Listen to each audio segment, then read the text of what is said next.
दोस्तों नमस्कार, मैं अंकित कंसल हाजिर हूँ आपके सामने तीसरी कहानी लेकर। इस बार 1 महीने से थोड़ा ज़्यादा हो गया। दरअसल इस समय हमारा ना काम का सीज़न होता है बैंकेट्स में, तो लोड काफ़ी रहता है, तो इस वजह से मैं नहीं आपके सामने आ पाया। और पिछली जो 2 फ़िल्में मैंने अपलोड की थी उस पे लोगों के व्यूज़ आते हैं, कमेंट्स आते हैं, कम आते हैं अभी तो 12-14 कमेंट्स, तो अच्छा लगता है पढ़ के उन्हें। ऐसा लगता है हाँ भाई मेहनत कुछ सफल हुई, लोगों को अच्छी लग रही हैं कहानियाँ। एक कमेंट हर जना काफ़ी लोगों ने कहा है कि भाई कहानी यदि लंबी भी है तो अच्छा है, ये हमें अच्छा लगता है कहानी लंबी है, वरना छोटी कहानी तो एक डॉक्यूमेंट्री जैसी हो जाएगी। फिल्म की कहानी सुना रहे हो आप 3 घंटे की, तो 45-50 मिनट तो लग ही जाएंगे, इसलिए वो भी 2 पार्ट में देखकर खुश रहते हैं। दोस्तों फिल्म का नाम है बाबूजी। 2016 में लिखी थी मैंने ये कहानी, लेकिन इसको दोबारा से रिवाइज़ करके और इसको मैंने फिर से रजिस्टर्ड करा लिया है स्क्रीन राइटर एसोसिएशन में। अब बाबूजी जो है, पापा से कोई मतलब नहीं है इसका। बाबूजी कौन से बाबूजी? जैसे मेम साहब है ना, वो वाले मेम साहब वाले बाबूजी साहब, वो वाले ये बाबूजी हैं।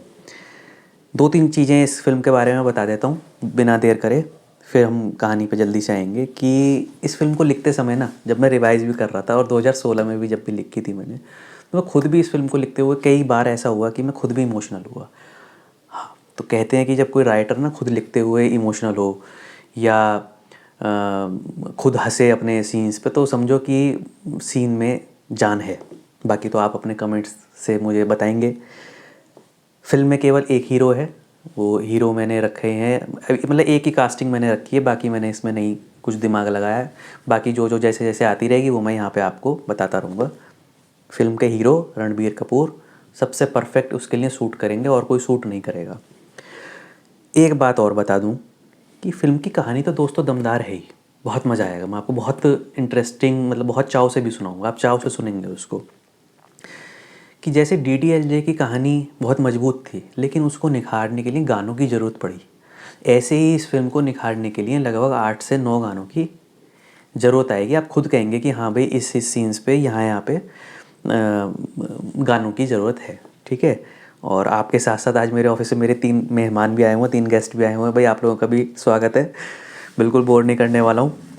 दरअसल ये मेरे जो गेस्ट हैं, इन्होंने मेरी 2 कहानियाँ सुनी हैं, तो इन्होंने मुझसे कहा था जब भी आप अपनी तीसरी कहानी सुनाएंगे तो हमें ज़रूर बुला लीजिएगा। आपका स्वागत है, वेलकम। मैं पहले कहानी की एक बैकग्राउंड बता देता हूँ, फिर फर्स्ट सीन पे आते हैं। हीरो का नाम है अर्जुना, ARJUNAH, अर्जुना। तो मैंने कहीं सुना था ये नाम, अर्जुन अलग होता है, अर्जुना विसर्ग, अर्जुना, ये नाम मुझे बड़ा अच्छा लगता है। तो हीरो का नाम है अर्जुना, 25 साल का लड़का है, महाराष्ट्र के एक गांव में वो रहता है, और वहीं नियर बाई सिटी में वो स्टॉक ब्रोकिंग फर्म में डीलर का काम करता है। डीलर मतलब जो कंप्यूटर शेयर्स को परचेज सेल करते हैं क्लाइंट्स के ऑर्डर पर। M.Com इसने किया हुआ है। तो पहला सीन आता है, उसकी मम्मी का गांव में क्रिमेशन दिखाया जाएगा, कि अंतिम जो चिता जल रही होती है, वो जो सीन होता है वो उसकी मम्मी का हमें दिखाना है। अभी ये आंखों में आंसू भरे हुए हैं, गीली गीली आंख दिख रही हैं, टीयर्स टपक रहे हैं, और ये गांव को छोड़ता हुआ जा रहा है।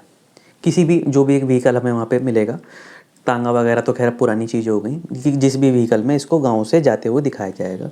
और इस 5 मिनट की जर्नी में ये फ्लैशबैक में सब याद करेगा कि इसके साथ गांव में क्या क्या हुआ। यहाँ पर एक गाना आएगा, जैसे मैंने पहली फिल्म में, जो दूसरी फिल्म मैंने सुनाई थी आपको गाइड, तो उसमें मैंने गाना सुनाया था एक्चुअल गाइड वाला, जो देवानंद साहब पे फिल्म आया था, यहाँ कौन है तेरा मुसाफिर जाएगा कहाँ गम ले ले घड़ी भर, वो वाला गाना जो है, इस तरह का एक गाना यहाँ भी हम लिखेंगे, जो ये फर्स्ट गाना होगा। फ्लैशबैक में देखेगा क्या ये, अब भी उस व्हीकल में बैठे हुए भी रोता हुआ जा रहा है। फ्लैशबैक में हम देखेंगे क्या, पंचायत का सीन है। इसकी जो फादर थे उसका दूध डेयरी का काम था, एक इसकी सिस्टर भी थी, उसकी शादी हो गई है। तो फादर ने दुकान पे कर्जा हो गया था और शादी में कर्जा हो गया, धीरे धीरे कर्जे में ही उनकी डेथ हो जाती है।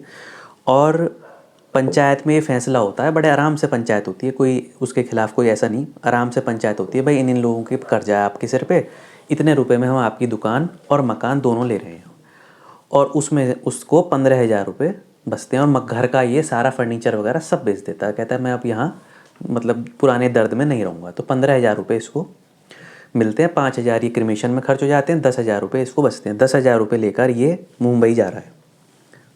अगला सीन, ट्रेन के कंपार्टमेंट में बैठा हुआ है, ट्रेन अभी चली नहीं है, और अब भी ये वही अपना इसको सब पुरानी बातें याद आ रही हैं। ये खिड़की में से देख रहा है, आंखें गीली हैं। तो एक लड़की आती है, एक्ट्रेस, नहीं सोचा मैंने कौन है इसके लिए, देखेंगे कौन। नाम है उसका दीपांजलि। मैं उसके नाम में दीप चाहता था कि ताकि वो दीप की तरह किसी के भी दिमाग को प्रज्वलित कर दे। हिंदी ज़्यादा हो गई, तो उसका नाम मैंने दीपांजलि रखा है। तो वो जैसी आ रही होती है, वो भी उसका भी मूड ऑफ दिख रहा है, तो वो आते आते उसका बैलेंस बिगड़ जाता है। तो बैलेंस बिगड़ते ही ये उसको जैसे बचा रहा होता है, तो उसका हाथ उसको लग जाता है। तो जैसी हाथ लगता है तो नाराज़ हो जाती है दोनों, वो उसको थोड़ा भला बुरा कह देती है। ये चुप बैठ जाता है, सॉरी वॉरी बोल के कि मेरा ऐसा इरादा नहीं था। इसकी सामने वाली बर्थ पे वो भी बैठ जाती है, वो भी आंखों में आंसू हैं। किसी तरह दोनों की बातचीत हो जाती है और ये दोनों अच्छे फ्रेंड्स बन जाते हैं। ये भी मुंबई जा रही है। ये क्यों जा रही है? इसके पेरेंट्स दोनों, मम्मी पापा की बीमारी में डेथ हो गई है, और ये अपने मौसेरे भैया के यहाँ, मौसेरे भैया के यहाँ मुंबई में रहने जा रही है। वहीं पे अपना काम वाम ढूंढेगी। लड़का अपने एक दोस्त के यहाँ रहने जा रहा है। ठीक, अब 2 सीन आएंगे अलग अलग। सबसे पहले तो लड़का अपने दोस्त के यहाँ पे पहुँचता है। अब वहाँ का सीन क्या है अब वो सुनिए। 6-7 बजे, डिनर से जस्ट पहले का समय है। 15 बेड हैं उस कमरे में। 12 लड़के दिन में सोते हैं कोई और 15 लड़के रात में सोते हैं। अब वो तो सोच के आया था मैं 1-2 महीना इसके यहाँ पे 2-2.5 महीने यहीं पे रहूँगा। तो फ्रेंड तो मतलब शौक हो जाता है कि यार, वो बताता है यार यहाँ रहने की स्थिति नहीं है, यहाँ तो मैं 2-2.5-3 दिन का तेरा इंतज़ाम कर सकता हूँ, और वो भी गद्दा तेरे को गलियारे में बिछाना पड़ेगा जो गैलरी है। कोई बात नहीं। अब वो उससे पूछता है कि तू यहाँ पे करेगा क्या? वही डीलर वाली जॉब शेयर बाज़ार में। अच्छा, मैं आपको एक चीज़ यहाँ बता दूँ कि शेयर बाज़ार जो मैं कह रहा हूँ, तो इसका मतलब नहीं है फिल्म शेयर बाज़ार पे ना, बिल्कुल भी नहीं है। फिल्म शेयर बाज़ार पे नहीं है। थोड़ा सा बस दिखाया जाएगा कि उसने पैसे 10 गुने कर लिए या वो लॉस हो गया, बस इतना जो नॉर्मल पब्लिक समझ जाए। ठीक है, शेयर बाज़ार पे आधारित नहीं है ये उससे कहता है कि मेरे पास 4 प्लान हैं, और मैं इन चारों प्लानों को बिजनेसमैन्स को यहाँ पे दूंगा। वो सरप्राइज़ हो जाते हैं दोस्त और उसके साथ के और 1-2-3 जने कि यार तेरे ये प्लान लेगा कौन? वो एक डायलॉग कहता है कि मैंने सुना है कि आपके पास सामान होना चाहिए बेचने के लिए, मुंबई में उसके ख़रीदार बहुत हैं। अच्छा लग रहा कि आपके पास सामान होना चाहिए बेचने के लिए, मुंबई में उसके ख़रीदार बहुत हैं। लड़की का सीन दिखाया जाता है कि जो मौसेरे भैया की जो मिसिज़ है, छोटा सा घर है उनका, मुंबई में छोटे ही घर होते हैं। तो जो मौसेरे भैया की जो मिसिज़ है और उनकी एक लड़की है, तो लड़की की तो ट्यूनिंग हो जाती है छोटी सी लड़की से, दीपांजलि की। जो मिसिज़ है वो उसको पसंद नहीं करती, और वो इशारे में कह देती है कि भाई आप यहाँ पे तो जगह ही नहीं है, आपको जल्दी अपनी जॉब वॉब ढूंढ के अपना यहाँ पे बंदोबस्त करना पड़ेगा, मुंबई ऐसी ही जगह है। कहती कोई बात नहीं, कोई बात नहीं भाभी जी, कोई बात नहीं। और वो ना अपनी जगह ढूंढती है, डाइनिंग टेबल के नीचे अपना गद्दा लगाती है, वो रात को वहाँ सोती है। अगले दिन मौसेरे भैया के कहने पर उसके ऑफिस में लड़की का इंटरव्यू होता है, दीपांजलि का। मैं आगे से उसको दीपांजलि ही बोलूँगा, ठीक है। जो ऑनर होता है उसकी दीपांजलि पर हल्की सी गंदी नज़र होती है, तो वो दोनों में आर्गुमेंट हो जाता है। वो टोक देती है कि आप इस तरह से, वो कुछ बातचीत भी होती है, वो कुछ गंदी नज़र से उसको देखता है या कुछ कहता है, तो वो टोक देती है कि आप ये गलत कर रहे हैं, और वो आर्गुमेंट बहस करके वो वहाँ से चली जाती है। डेफिनेटली भाई पे क्वेश्चन आएगा कि तुम्हारी बहन तो ऐसी निकली। भाई सॉरी वॉरी बोलता है, घर आती है तो वाइफ उसका पीछा घेर लेती है कि तुम्हारी वजह से तो हमारा चलता फिरता परिवार जो वो ख़त्म हो जाएगा, मतलब नौकरी चली जाएगी, और उन्होंने तुझे कुछ छुआ थोड़ी था, तुझे कोई बदतमीज़ थोड़ी करी थी, देखा ही तो था तेरे को, ये मुंबई है, यहाँ ऐसे ही होता है। भाई भी यही कहता है, तो वो कहती है कि नहीं भाई, और वो कहते हैं कि भाई अपना जल्दी से यहाँ से आप, बेहतर होगा आप अपना इंतज़ाम करो। मिसेस बोल देती है। वो कहती है नहीं भैया, मैं खुद ही कल से अपनी तरीके से मैं अपनी जॉब ढूंढूंगी। भाई भी कहता है हाँ बेहतर होगा, जल्दी आप ढूंढ लो। अब सीन्स दिखाए जाएंगे कि लड़का तो नेक्स्ट डे तैयार होके, 2-3 जोड़ी उस पर कपड़े हैं, वही अपना वो वाइट शर्ट और डार्क अपना ट्राउज़र पहन के वो अपने वो प्रपोज़ल देने के लिए ऑफिस में निकल जाता है। उसकी जो पर्सनैलिटी है वो ठीक है, लेकिन वो रिच नहीं लगता देखने में वो एक डीलर ही लगता है, कि जैसे एक मिडिल क्लास डीलर होते हैं जो शेयर बाज़ार में, ऑपरेटर जिसे आप कह देते हैं, उसको डीलर बोला जाता है, शेयर बाज़ार का ऑपरेटर। वो लगता है ऐसे डिसेंट लगता है, बस ठीक है, बहुत ज़्यादा ऐसा नहीं लगता कि अपर मिडिल क्लास भी है। तो वो कॉन्फिडेंस बहुत है। तो उसके 4 प्लान क्या हैं वो मैं आपको बता देता हूँ। पहला प्लान है कि 100 रुपये हर व्यक्ति से लिए जाएँ, जो गरीब लोग होते हैं। 100 रुपये आप हमें पर डे दो, महीने के 3000 रुपये हम उसको इन्वेस्ट करेंगे, और उसका जो प्रॉफिट आएगा उसमें हम 15% शेयर लेंगे। यानी आपके पैसे को, गरीब लोगों के पैसे को हम इन्वेस्ट करेंगे, और उसका जो प्रॉफिट आएगा वो 15% हम लेंगे। दूसरा ऑप्शन, आप अपने पैसे दो, वही 100 रुपये रोज़, और 15% फिक्स हमसे ले लो, एक तरह से एफडी के रूप में, बाकी जो प्रॉफिट आएगा वो हम करेंगे।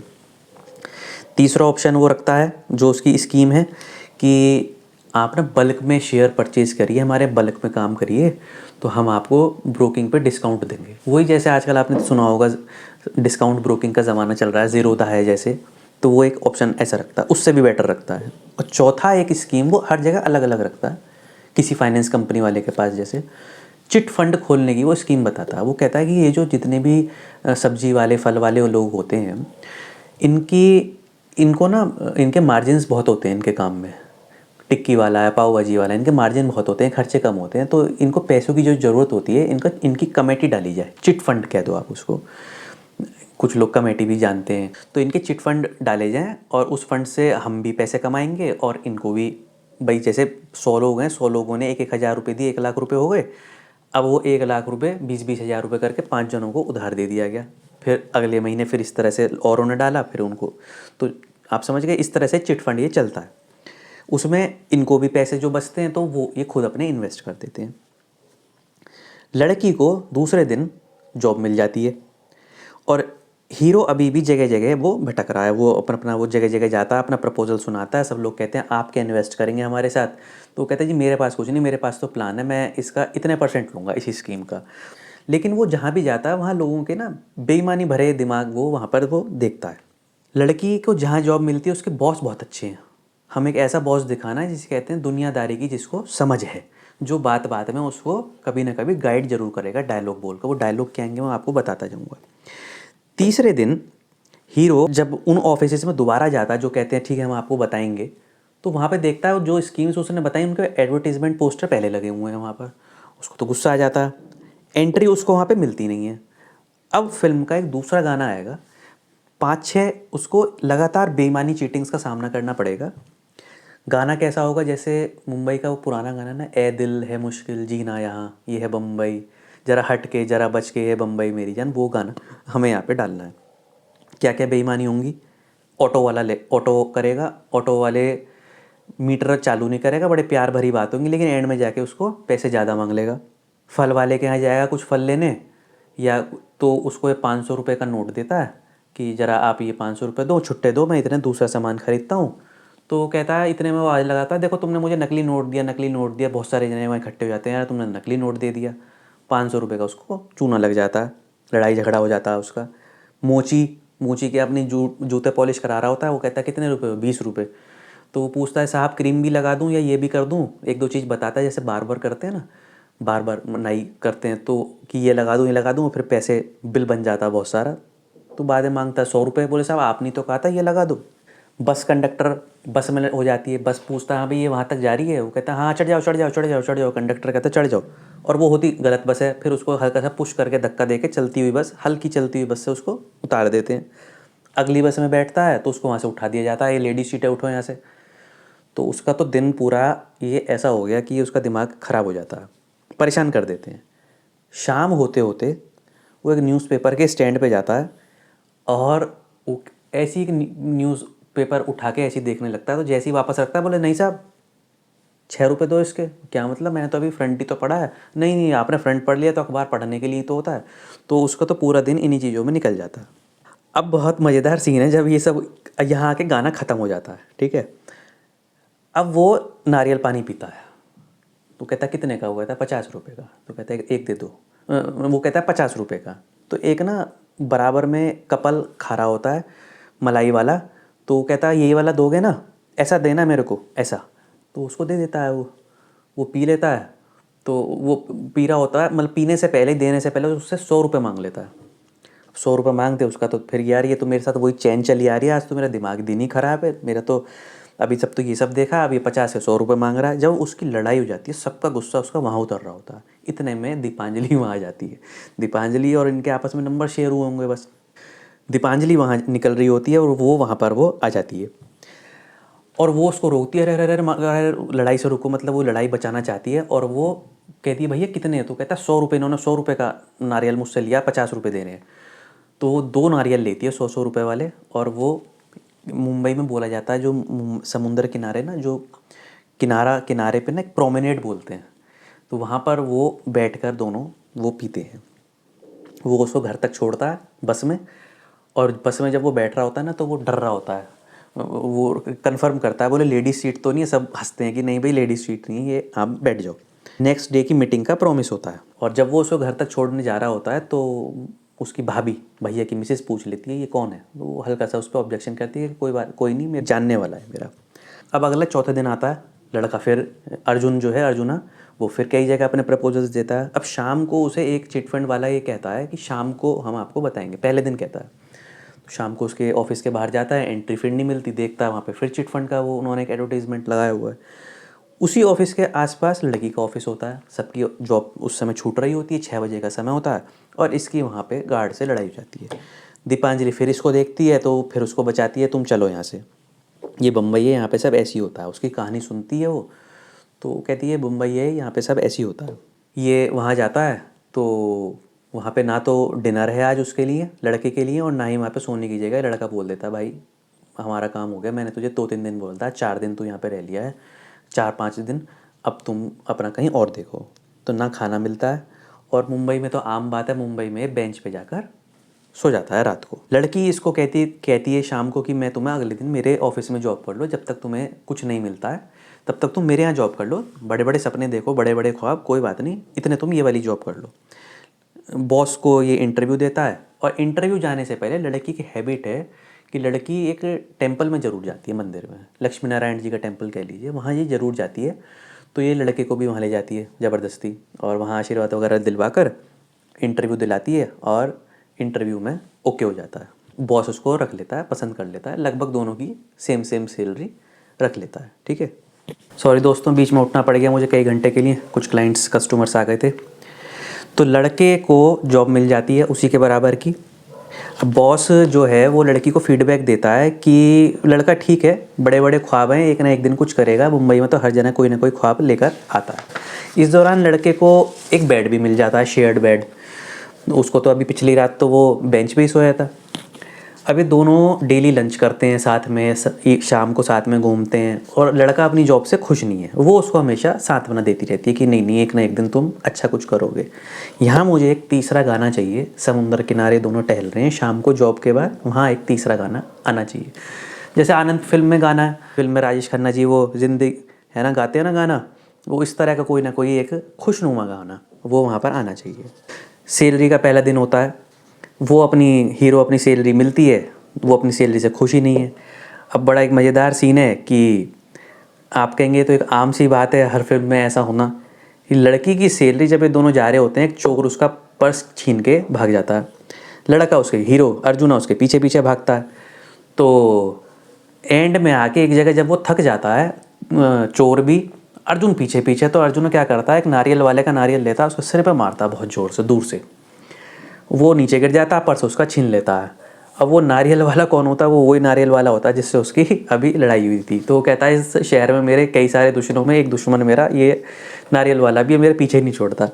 खैर वो उस नारियल के उसको पैसे दे देते। वाइफ उसको दोनों को साथ में देख लेती है, और वो उस पर ऑब्जेक्ट करती है, और कह दिया जाता है कि भाई भी कह देता है लड़की दीपांजलि का, मौसेरा भाई, कि मैं अपने क्लर्क से कह दूँगा ऑफिस में, और वो आपकी हेल्प कर देगा। वो कहती नहीं नहीं, क्लर्क की ज़रूरत नहीं, मेरे ऑफिस में क्लर्क है, मैं चौल ढूंढ लूँगी 1 आध दिन के अंदर। दीपांजलि जो है अपने क्लर्क, जो भी वहाँ का स्टाफ होता है भाई, जो भी लोअर क्लास होती है, उनसे कहती है भाई चौल के लिए। तो लड़का लड़की अर्जुना और दीपांजलि, अर्जुन के कहने पर दीपांजलि मान जाती है, और वह एक ही चौल में एक कमरे का रेंट पर वो ले लेते हैं। फिर कुछ सीन दिखाए जाएंगे, वो उसको सेट करेंगे, बाज़ार से सामान ला कर जो भी उनकी बजट की चीज़ें हैं वो लाएंगे, जो आउट ऑफ बजट लगेगा या महंगा महंगा उसको वो छोड़ देंगे। और दोनों बीच में एक कुछ हमें उसमें कोई गंदगी नहीं दिखानी है, कोई लिव इन रिलेशनशिप नहीं दिखाना है, साफ़ सुथरी फिल्म दिखानी है जो सब फैमिली वाले देख सकें, ठीक है। और होता भी है, हर कोई ऐसा नहीं होता कि लिव इन में ही रहते हैं, तो बीच में वो बेड शीट का पार्टीशन लगा के दोनों अलग अलग रहेंगे। पहले दिन जब वो शिफ्ट हो जाते हैं, अच्छा वो जिसके यहाँ जिनसे कमरा लिया है उसको मौसी कहते हैं, वो एक बूढ़ी लेडी है, अच्छी, बहुत ही अच्छी नेचर वाली है वो। तो पहले दिन ये लड्डू या हलवा बनाती है मीठा दीपांजलि कि भाई पहले दिन हमारा है इस कमरे में, तो लड्डू बनाएंगे और खाएंगे। वो जब तक बनाते हैं तब तक सारे चौल वाले आ जाते हैं। तो वहाँ पर एक गाना मेरे को चाहिए, जैसे श्री 420 फिल्म में गाना है ना, रमैया वस्ता वैया मैंने दिल तुझको दिया, वहाँ पर सब लोग मिलके वो गाना गा रहे होते हैं। तो ऐसे ये सारे चौल वाले सेलिब्रेट करते हैं कि देखो हमारे यहाँ पर एक नया कपल आया है। और वो खुद अपने साथ वो हलवा या लड्डू वो भी लेकर आए थे, तो वो कहते हैं तुम सारे हलवा लड्डू एक में मिक्स कर दो, और वो सब फिर सब मिल बैठ के वो खाते हैं। फर्स्ट नाइट उनकी रूम में अपना निकल जाती है पार्टीशन के साथ। अब हीरो वहाँ पे चौल मैं आपको बता दूं, जो लोग मुंबई से परिचित नहीं है ज़्यादा, कि चौल क्या होता है। एक बहुत बड़ी बिल्डिंग, एक कम्युनिटी होती है जिसमें कई मंजिल, 4-5 मंजिल के घर होते हैं, 4-5 मंजिल की वो इमारत बनी होती है, और एक एक या 2-2 कमरों के वो घर होते हैं, उसमें टॉयलेट्स भी शेयर्ड होते हैं, उसको हम चौल कहते हैं, ठीक है। तो एक तरह से सबका अपना एक वो फैमिली जैसी बन जाती है। अब हीरो वहाँ पे चौल में एक आदमी के यहाँ डेली स्टॉक मार्केट का पेपर चेक करता है, क्योंकि वो तो है ही डीलर, वो तो स्टॉक मार्केट का ऑपरेटर है जो कंप्यूटर पर डील ऑपरेट कर चलाता है कंप्यूटर को। तो वो अपनी सैलरी में से दीपांजलि से पूछकर 10,000 रुपये एक माइक्रो कैप कंपनी में लगा देता है। माइक्रो कैप कंपनी होती है 1 रुपये 2 रुपये के शेयर वाली, उसमें वो 10,000 रुपये लगा देता है। जिस ब्रोकर के यहाँ वो जाकर ये पैसे लगाता है उसको वो पूछता है इसमें क्यों लगा रहे हो, तो उसको समझाता है, उसको ऐसा कन्विंस कर देता है कि नहीं ये शेयर एक दिन यहाँ से भी 50 गुना हो जाएगा। अगला सीन आता है, वो एक दिन घर में पाव भाजी बनाता है। वो रोज़ अपना शाम को आते हैं, बहुत ही खुशनुमा अपना समय उनका बीतता है। तो वो एक दिन वो पाव भाजी बनाता है, तो लड़की उससे, दीपांजलि उससे कहती है तेरे हाथ में ना ऐसा स्वाद है, तू किसी दिन पाव भाजी की शॉप खोल लेगा या बिज़नेस करेगा तो ये तो लाइन नहीं टूटेगी वहाँ पर। खैर इस तरह से उनकी कई सारी रातें निकलती हैं। रात को बीच पे घूमते हैं, प्रोमेनेड पर, ठीक है। ऑफिस में खुश अच्छे सीन्स दिखाए जाएंगे, सोते वो उसी के साथ हैं। यहाँ पर मुझे एक 5वां गाना चाहिए। आप कहेंगे इतने सारे गाने शुरू में ही आ रहे हैं। हाँ, शुरू में ज़्यादा आएंगे, बाद में कम। गाना ऐसा हो जैसे ना, ये रात भीगी भीगी ये ना कट जाए, है ना, इस तरह का, या आ जा सनम मधुर चांदनी में हम, इस तरह का एक मीठा गाना 5 मिनट का आना चाहिए यहाँ पर। अगला महीना आता है, वो अपना रेंट जो है फिर मौसी को जाकर देते हैं। मौसी बहुत खुश होती है इन दोनों को हमेशा साथ देखकर। अब दोस्तों जो पिछला गाना हम चला रहे थे, वो आजा सनम मधुर चांदनी में हम, वो गाना कंटिन्यू चल रहा है। और ये मुंबई में पिकनिक पर जाते हैं, और ताजमहल होटल के बाहर, गेटवे ऑफ इंडिया है जो ताजमहल होटल है मुंबई में फेमस, उसके बाहर गेटवे ऑफ इंडिया, वहाँ पर ये पिकनिक के लिए जाते हैं। और बिल्कुल दिन छिपे का समय हो रहा है शाम का, और ये दोनों ना जब पिकनिक बिल्कुल ख़त्म हो जाता है वापस जाने के लिए, तो ये दोनों एक्टिंग करते हैं कि देखो हम एक दिन अमीर बनेंगे, हम एक दिन इस ताज होटल में जाएंगे, दरबान ऐसे दरवाज़ा खोलेगा, तुम मेरे इस तरह से बाजू में बाजू डाल के और साथ में जाएंगे। तो कहता है कि मैं साहब बनूंगा, तुम मेरी मेम साहब बन, मैं बाबूजी और तुम मेरी मेम साहब। बाबूजी वर्ड पहली बार फिल्म में यहाँ आएगा, मैं बाबूजी और तुम मेरी मेम साहब। तो जैसे ही वो ये सब एक्टिंग कर रहे होंगे कि हम ऐसे ऐसे जाएंगे, हम एक दिन ऐसा करेंगे, वहाँ खाना खाएंगे, तो एक अमीर व्यक्ति की गाड़ी, लंबी गाड़ी, वही 1-1.5 करोड़ वाली जो होती है, मैं नाम नहीं लेना चाह रहा, ठीक है, जो S क्लास कह दीजिए, तो वो गाड़ी से वो उनका एक्सीडेंट होने से बचता है। तो वो जो आदमी होता है वो बाहर निकल के आता है अमीर, और उनको 1-2 बात कह देता है कि मरने का इतना ही शौक है तो मेरी गाड़ी के नीचे क्यों आ रहे हो, होटल में घुसने की हैसियत नहीं है, और बाहर फ़ोटो खिंचा रहे हैं। अच्छा, वो बाहर फ़ोटो खिंचा रहे होते हैं कैमरा पर्सन से, लोअर क्लास कहीं के। तो इससे पहले वो भड़क के हीरो दीपांजलि उसको साइड करके ले जाती है कि नहीं वो गुस्से में उसको साइड ले जाओ, और वो गाड़ी वाला चला जाता है होटल के अंदर, उसको ताजमहल में जाना था। अब वो वहाँ पर एक डायलॉग बोलता है, मैं सारे डायलॉग तो आपको बताता नहीं, ये डायलॉग बताना ज़रूरी है, कि आखिर भगवान ने अमीर गरीब बनाई क्यों है। ये वहाँ मुंडेल पैरापेट पर बैठ के, प्रोमेनेड पर बैठ के अर्जुना दीपांजलि से कहता है कि बनाई क्यों है, ये फासला कराई क्यों है, ताकि एक दिन वो हमें नीचा दिखा सकें, हमारी छोटी छोटी कुछ खुशियों के बीच आ सकें, हमें जलील कर सकें, हम छोटी छोटी खुशियाँ भी ना देख सकें, घुटते रहें अंदर ही अंदर, जहर का कड़वा घूंट पीकर रोते रहें उनकी बातें सुनकर। ये एक सांस में बोलेगा वो, हे भगवान यदि हम खुश नहीं रह सकते उनके कारण, तो अमीर भी गरीब का दिल दुखाकर कभी खुश नहीं रह सकता। खैर उसका गुस्सा देखकर वो टैक्सी बुलाती है और वो टैक्सी में वो उसको लेकर वो चला जाता है। रात का समय होता है। लड़की जब वो फिर वही अपना पार्टीशन लगा के लेटे हुए होते हैं, वो उसको सांत्वना देती है कि देखो गलती हमारी थी, ये सब हम ही उसके नीचे आ जाते तो उसकी मुसीबत पड़ जाती। वो उस पूरे समय में ना वो सब पुरानी बात याद करे जा रहा है, कैसे पंचायत बैठी, गरीबों का ज़माना ही नहीं है, मैं गरीब हूँ इसलिए सब मैं फेस कर रहा हूँ, विलेज में भी मेरे साथ पंचायत बैठी थी, मकान दुकान सब बेचने पड़ गए। तो वो कहता है मैं यहाँ क्या सोच के आया था, मेरे पास क्या है। तो लड़की कहती है कि मैं नहीं हूँ तुम्हारे पास, क्या सारी खुशियाँ पैसे से ही आ सकती हैं। तो इस बात को लेकर थोड़ा सा खुश हो जाता है, लेकिन उसको दर्द रहता है। मॉर्निंग में फिर ब्रेकफास्ट के समय उसका मूड ऑफ ही रहता है। अब क्योंकि मूड ऑफ है, कहीं ना कहीं तो गुस्सा निकलना है दोस्तों। तो उसकी मालिक बॉस का जो बेटा होता है, वो भी एक जेंटल पर्सन है, जिस ऑफिस में वो काम करता है, वहाँ उससे उसकी लड़ाई हो जाती है और आर्ग्यूमेंट में वो जॉब छोड़ के चला जाता है। लड़की बाद में खैर सॉरी वॉरी बोलती है। बॉस कहता है कि एक ना एक दिन तो ये होना ही था। और वो कहता है कि ये जो अच्छा उसको सारी बात बताती है, कल ऐसे ऐसे हो। तो कहता है वो अच्छा हुआ यहीं हुआ, यदि ये रास्ते में कहीं जाता तो किसी और से भिड़ जाता, अच्छा है यहीं इसका सारा गुस्सा निकल गया। और एक डायलॉग सुनाऊंगा मैं आपको कि जब किसी ऐसा लगता है कि शायद इसके आत्मसम्मान को ठेस पहुंची है, और जब कभी किसी के आत्मसम्मान को ठेस पहुंचते तो या तो वो व्यक्ति तेज़ी से ऊपर जाता है या उसका फिर विनाश हो जाता है। तो मैंने आपको पहले ही बताया था, बॉस इस फिल्म में जो है ऐसा एक व्यक्ति होगा 65 साल का बुजुर्ग जल लगेगा जो है ना, 65-70 साल का, वो अच्छी अच्छी बातें इस फिल्म में डायलॉग्स बोलेगा। सोचेंगे इनके बारे में कौन, अभी तो मैंने नहीं सोचा। हीरो गुस्से में सीधा वहाँ से जाता है अपने शेयर ब्रोकर के यहाँ और अपने जितने भी शेयर्स थे वो सारे शेयर्स वो बेच देता है। और वो शेयर्स जो थे वहाँ से 10 टाइम्स हो चुके थे, वो 1 रुपये का शेयर 10 रुपये हो गया था। और वो वहाँ पर दोस्तों सट्टा करता है, शेयर बाजार है, सट्टा करेगा ही, आदि सट्टा भी करता है, ट्रेडिंग को सट्टा ही कह लो। वो सट्टा क्या होता है, एक कॉल पुट होती है, बाजार तेज जा रहा हो तो कॉल खरीद लो, अनलिमिटेड प्रॉफिट होगा, ऊपर गया तो, और नहीं तो पैसे ख़त्म हो जाएंगे। ऐसी पुट होती है किसी को बाजार नीचे जा रहा हो तो वो 1 लाख रुपए की से सट्टा करता है, जो उसके शेयर्स बिकते हैं 1 लाख रुपए सट्टा करता है। अब दोस्तों बड़ा मज़ा आएगा यहाँ पे कि वो एक ही दिन में उसको वो जो है 12 लाख का प्रॉफिट करता है, 12 लाख रुपए का। इतनी ज़बरदस्त ट्रेडिंग करता है, उसको पता नहीं होता मैं कर क्या रहा हूँ। वो इतने मतलब फोकस्ड होता है, पता तो है क्या कर रहा हूँ, फोकस्ड है गुस्से में। 12 लाख का प्रॉफिट होता है और वो जो शेयर उसने बेचे थे वो 1 लाख रुपए के फिर वापस उससे खरीद लेता है। अब वो ब्रोकर बुलाता है उसको, क्योंकि आज तो उससे दूसरी बार मिला। इस बीच उससे कोई पूछता है कि हमें क्या करना है क्या नहीं, तो वो गुस्से में बता देता है, तो वो सही निकलती है। ब्रोकर जो है वो एक बुरा व्यक्ति है, मोटा सा पेट निकला हुआ, वो एक बुरा व्यक्ति दिखाया जाएगा। उसकी एक सेक्रेटरी भी है जो बाद में इस पर लाइन मारेगी, लेकिन ये उस पर उसको लाइन उसकी एक्सेप्ट नहीं करेगा, उसको यस सिग्नल नहीं देगा।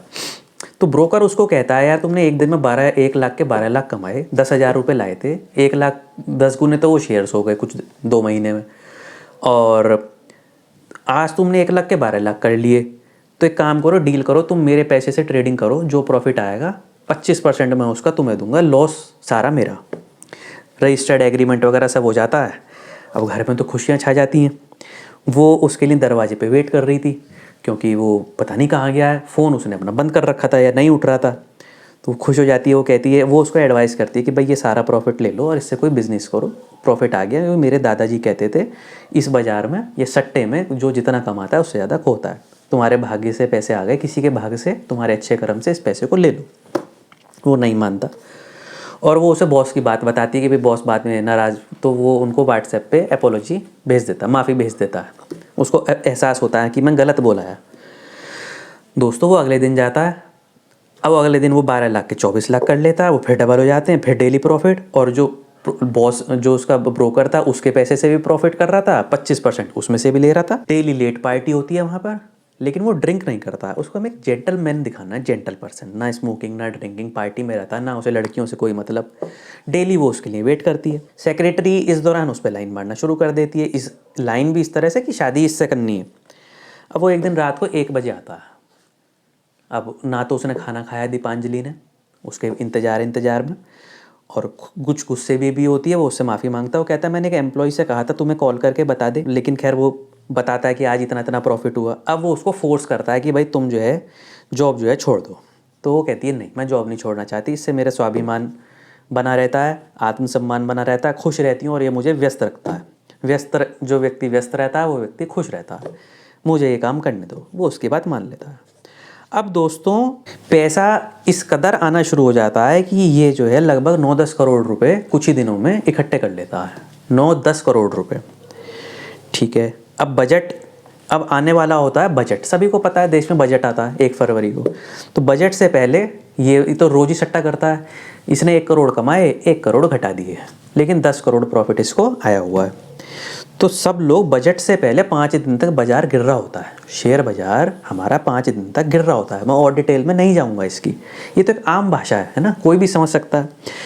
तो वो बजट वाले दिन क्या करता है कि जिसको देखता हर जना मंदड़िया हो चुका है, यानी वो कहता है बाजार मंदी की तरफ आ गया है, हर चीज़ नीचे जाएगी। तो वो सट्टा खेलता है अपने 9 करोड़ रुपए से, जो 9-10 करोड़ उसने कमाया, वो 9-10 करोड़ से सब कुछ खरीद लेता है जो कुछ खरीद सकता था। कॉल्स कहते हैं, कॉल्स खरीद लेता है, यानी कि नुकसान हुआ तो 10 करोड़ का, प्रॉफिट हुआ तो बम्पर। दोस्तों बजट आता है, बजट के बाद उसकी तो वर्थ हो जाती है 60 करोड़। अब क्योंकि ये फिल्म है, हम तो कुछ भी दिखा सकते हैं, हीरो है हमारा, तो उसकी वर्थ हो जाती है 60 करोड़। सारी पोजीशन काटता है और कहता है इस 60 करोड़ के बदले में शेयर्स खरीद लो मेरे। अभी तक शेयर्स नहीं खरीदे, अभी तो सट्टा कर रहा था। वो कहता है शेयर्स खरीद लो, शेयर्स नीचे जाएँ ऊपर जाएँ, मेरे डीमैट अकाउंट में तो रहने। अब दोस्तों वो लड़की को उस टेम्पल में ले जाता है जहाँ पर वो रोज़ जाती है, या उसको एक दिन ले भी गई थी इंटरव्यू से पहले, और वो वहाँ उसको प्रपोज करता है घुटनों के बल शादी के लिए। अब लड़कियाँ हैं तो आंखों में आंसू आई जाएंगे।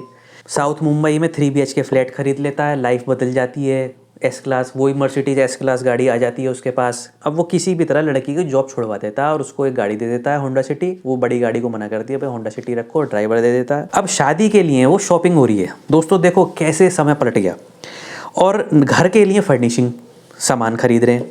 और शादी कहाँ उसने रखी है? शादी रखी है उसी ताजमहल होटल में, उसी ताजमहल। अब तो वो 60 करोड़ से ऊपर का आदमी हो गया। ताजमहल होटल में उसने शादी रखी है। तो वो जिस दिन सैटरडे संडे को बाज़ार बंद रहता है, शेयर बाज़ार, तो वो शॉपिंग के लिए जब निकलता है तो वो उसे अपने ब्रोकर के बंगले पर ले जाता है मीटिंग के लिए। वहाँ वो तो उसकी वाइफ से मिलती है, ब्रोकर की वाइफ से, दोनों घुल मिल जाती हैं, लेडीज़ घुल मिल जाती हैं, लेकिन ब्रोकर उसको पसंद नहीं करता। आप कभी भी देखना, जब भी कोई 2 बुरे व्यक्ति होंगे, ये मैं अपना एक्सपीरियंस आपको बता रहा हूँ, 2 बुरे व्यक्ति जल्दी दोस्त बन जाएंगे। 2 अच्छे व्यक्ति होंगे वो जल्दी दोस्त बन जाएंगे, लेकिन जब भी एक अच्छा व्यक्ति और एक बुरा व्यक्ति आमने सामने आएंगे, वो दोनों ही एक दूसरे को पसंद नहीं करेंगे। पहली ही मीटिंग से वो पसंद नहीं करेंगे। और वो ऐसा ही होता है, वो दोनों एक दूसरे को पसंद नहीं करते, क्योंकि दीपांजलि तो रही सती सावित्री टाइप, और ब्रोकर अय्याश आदमी, शराब पीने वाला, लड़कियों में, ठीक है। तो वो उससे कहता है कि वो उसके लिए उससे कुछ कहता है। तो हीरो कहता है कि ये मुझसे बहुत प्यार करती है। ब्रोकर कहता है तुम्हें क्या लगता है तुमसे प्यार करती है? बहुत भोले हो तुम।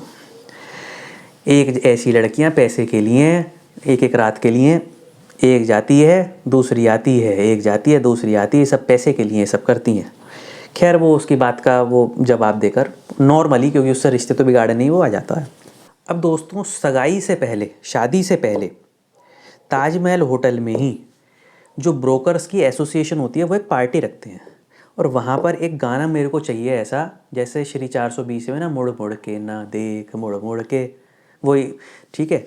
अब वो सेक्रेटरी ही वहाँ पे वो गाना गा रही है, वो जो उस ब्रोकर की है, ब्रोकर्स एसोसिएशन है। तो ये लड़की को भी, दीपांजलि को भी अपने साथ ले जाता है, और वहाँ जब वो उसके ना, वो एक स्टेंजा में आके, लास्ट स्टेंजा में गाने के, सेक्रेटरी आके उसको भर लेती है ऐसे कॉली, और उसके अपनी लाल लिपस्टिक से उसका पूरा मुंह पोत देती है। वो हटा भी रहा होता है तब भी नहीं। दीपांजलि की इस बात पर सेक्रेटरी से लड़ाई हो जाती है, गाना बीच में बंद हो जाता है, पार्टी डिस्टर्ब हो जाती है।